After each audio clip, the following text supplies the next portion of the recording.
Well, I first started, as most people did, I suppose, when I was very young with my father, because he made model aeroplanes. So I must have been, very young, 5 or 6.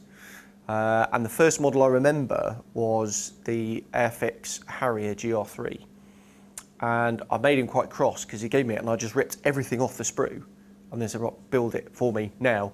So he got quite grumpy with that. And that was my first recollection, memory of modelling. And then, as with all my generation, is all my friends were into modelling, but they kind of drifted away and I just stayed at it.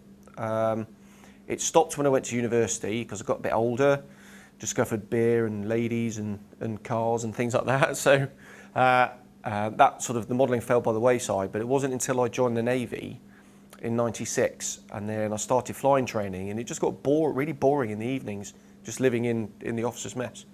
So went out and I bought an airbrush and a compressor and some paints and glues and stuff and the Airfix Seafire, because I joined the Fleet Air Arm, so, you know, let's build a naval aircraft. And never looked back. So probably been doing it seriously now for about 16 years or so. So where I am now is, as I got more into it and photo etch and resin and all these bits and pieces started to come along, started incorporating that in my models. And now my passion is for the weathering. So the construction side of it is, I find, quite boring, actually.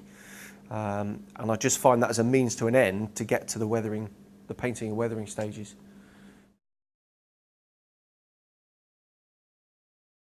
Well, this is my first time to a continental show.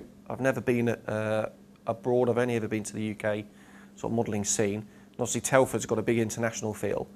And what I love about Telford is not only just the size and the scale of the event, but I always just seem to gravitate towards you guys in the international section, because that's the social side of it and I love it. So coming over here for the first time, I've just been absolutely overwhelmed with the show itself and the difference over here compared to the UK.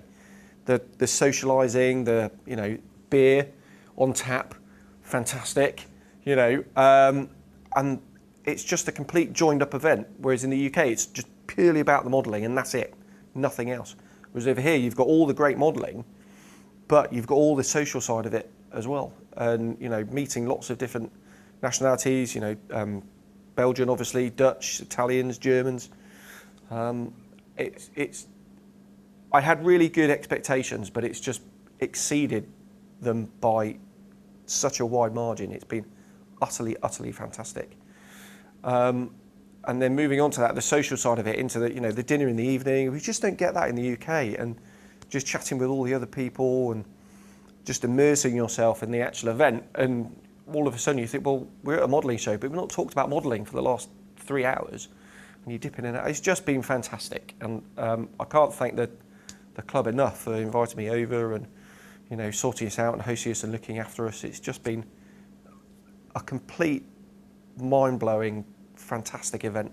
And I'm not just saying that just because I'm on telly, hi to the people out there in YouTube land, but it's just been brilliant. And if anyone's not been to the show, or anyone from the UK who's, you know, who sees this, just come over to the European shows because it will knock your socks off.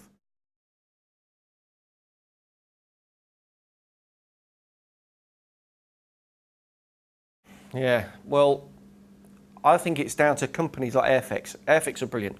Not only have they been resurgent since Hornby took over and they've relaunched the brand, but you go to shows in the UK and they have something called make and take. So the kids come in, it's free. They'll give them a, you know, a simple little 70-second kit to make, Spitfire Hurricane, something like that. All the little acrylic paints and brushes, and the little children can just sit there modelling away. And by producing kits like they do, yes, it's fantastic to have things like the Lynx and the complicated kits, you know, and the 24 scale Mosquito, that is fantastic. But the simple, you know, Messerschmitt 109 in 70-second Spitfires, they might not be the best quality for, you know, serious modelers like us, but that's the way to get the kids in, is those cheap pocket money kits that we had as children, where you get your pocket money, you go down to the local shop and you can buy your kit and, you know, throw it together in an afternoon. By the evening, you've stuffed toilet paper in it, set fire to it and launch it out the bedroom window. that's the way to get children in. That's how we all started, and that's how they've got to do it, and it's the only way. And once you've got them hooked, even if just 10% or 5% just carry on and return to the hobby, then that's a really good thing. So I think the future lies with companies like Airfix and Revell and companies like that to do more of these events. Yeah, I can't see any other way of doing it, to be honest, because the children have got to want to do it. So you've got to make it fun and you've got to make it cheap, and that's exactly what Airfix are doing.